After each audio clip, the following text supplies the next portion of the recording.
Kemarahan masyarakat bersama mahasiswa, kalau kita melihat satu harian kemarin 26 Agustus 2024, banyak gerakan aksi massa bersama dengan mahasiswa turun ke jalan mulai dari Sumatera, Jawa, Kalimantan, Sulawesi. Banyak kota yang turun, di Medan, di Palembang, di Lampung, di Bengkulu, di Jawa juga, di Semarang, di Purwakarta, di Karawang, di Surabaya, Purwokerto, di Nusa Tenggara, di Makassar, dan banyak daerah lain di Kalimantan, Samarinda, Banjarmasin. Mahasiswa kita turun serentak ke jalan dan rata-rata menjadikan DPRD dan pemerintah untuk menjadi sasaran demo.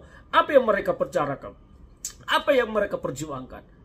Menolak upaya-upaya kekuasaan, terutama menolak upaya-upaya pelanggengan dinasti yang sepertinya dan kasat mata bisa dilihat oleh masyarakat bagaimana Jokowi membangun dinastinya sangat kuat. Bahkan negara ini harus pusing dan terganggu demi dinasti politik Jokowi. Inilah yang saya perhatikan kemarin, semua disuarakan secara serentak oleh masyarakat. Setelah beberapa hari yang lalu juga demo besar-besaran di gedung DPR RI, di gedung KPU untuk menolak upaya-upaya revisi undang-undang yang menjadi jalan bagi dinasti politik Jokowi. Yang saya tangkap di sini adalah pemerintah sekarang dan terutama pemerintah ke depan jangan memandang sepele dan jangan anggap enteng dengan situasi politik yang terjadi ini. Karena resiko politik yang paling besar adalah di tangan Prabowo Subianto.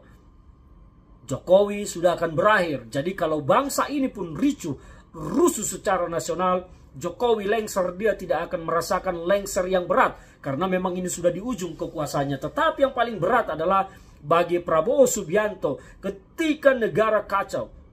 Maka Prabowo Subianto terancam batal dilantik menjadi Presiden Republik Indonesia ke-8. Ini adalah resiko politik yang tidak mudah. Maka koalisi Indonesia Maju yang dipimpin oleh Prabowo Subianto, dan saya melihat di sana ada kepercayaan beliau, Bang Sufmi Dasko yang menjabat sebagai Wakil Ketua DPR, harus sangat berhati-hati mengantisipasi membaca gerak politik yang terjadi saat ini. Karena ketika salah membaca gerak politik dan salah menganalisis, salah treatment, maka keruntuhan, kehancuran yang akan didapat, Prabowo batal menjadi presiden dan kemungkinan akan ada pemilu yang baru untuk memilih pemimpin ke depan, siapa yang layak memimpin Indonesia. Dan ini adalah sebuah politik dan demokrasi.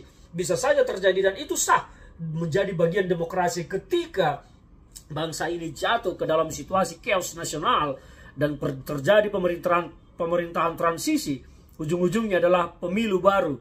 Maka Pak Prabowo yang akan paling dirugikan. Jadi Prabowo Subianto harus sangat berhati-hati. Jangan sampai hanya karena urusan mengucapkan terima kasih kepada Pak Jokowi, Pak Prabowo mempertaruhkan apa yang jauh lebih mahal daripada sekedar mengucapkan terima kasih dengan membuka jalan bagi dinasti politik Pak Jokowi.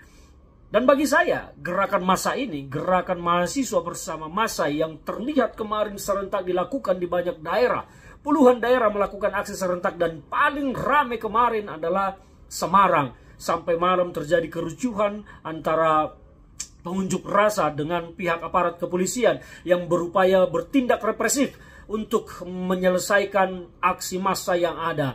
Mungkin polisi berharap dengan aksi represif yang dilakukan akan membungkam gerakan masyarakat dan mahasiswa. Saya pikir salah, justru aksi represif itu akan semakin membangkitkan perlawanan dari masyarakat. Sekarang tinggal hitung-hitungan politik, jangan masih berpikir dengan pola orde baru zaman dulu yang juga akhirnya tumbang meskipun sangat represif.